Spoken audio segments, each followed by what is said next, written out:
Most people don't like to be judged. They don't want someone looking at them closely. They don't like to take tests. They don't like job interviews. They're afraid of what someone's going to find. Some people, however, love it. They love to take tests. They love to have someone judge their work because they're confident that they're going to do well. Both of these are disastrous attitudes, however, when we think about the last judgment. In our worship at St. John's this weekend, we're talking about the last judgment, when Christ returns on the last day, and he will separate all people, and there are only two groups: those who will be saved and those who will be eternally condemned. We don't need to try to avoid it. We don't need to fear it. However, we also don't look at it with a confidence in ourselves that we're going to ace the test. We don't have to do that because the judgment, the one that truly matters, has already been made.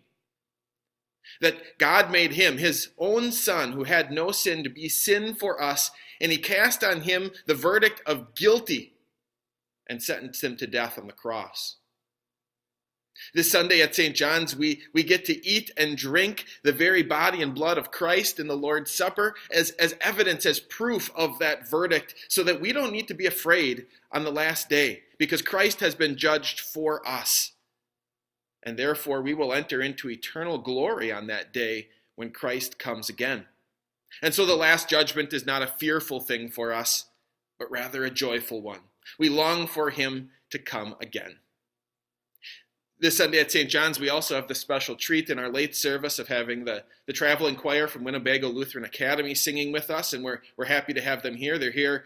We're hosting them. Our congregation's hosting them for the 50th Annual Wells Choral Fest.